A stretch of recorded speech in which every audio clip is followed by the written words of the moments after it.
எனக்கு பிடித்த அனைத்து சகோதர சொந்தங்களுக்கும் எனது அன்பு நிறைந்த வணக்கத்தை தெரிவித்துக் கொள்கிறேன். சுயேட்சை லட்சியம் கொண்ட ஜெகஜோதி இயக்கத்தின் பொதுநல பொறுப்பாளராகிய சேலம் சியன்பாளையம் கவிஞர் டி. ராமச்சந்திரன் பேசுகிறேன். நம் நாட்டு மக்கள் அனைவருக்கும் ஒரு நாடு இருக்கிறது. நம் நாட்டுக்குள் நமக்கு ஒரு வீடும் இருக்கிறது. நம் நாட்டுக்கும் வீட்டுக்கும் நமது அரசும் இருக்கிறது. நம் நாட்டை விட வீடுதான் நமக்கு சொந்தம் என்று நினைக்கிறோம். நம் நாடு இல்லாமல் நம் வீடு எப்படி இருக்கும்? அதில் நாம் எப்படி சுதந்திரமாகவும் பாதுகாப்பாகவும் குடியிருக்க முடியும்? ஆகையால் நமக்கு நமது நாடும் முக்கியம், நாட்டையாளும் அரசும் முக்கியம்.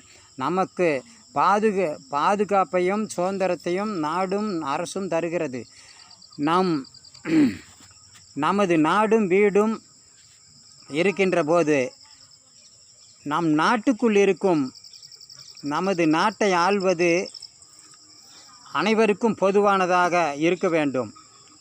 அப்படி இல்லாமல் எதிரிக்கு எதிரிகளாக செயல்படும் கட்சி என்னும் தனியொரு கூட்டங்கள் ஆட்சியில் இருந்தால் எப்படி எல்லோருக்கும் நல்லது நடக்கும்? சொல்லுங்கள் என் சகோதர சொந்தங்களே. நன்றி, வணக்கம். சுயேட்சை லட்சியம் தொடரும். மீண்டும் சந்திப்போம். தூண்ட சிந்திப்போம்.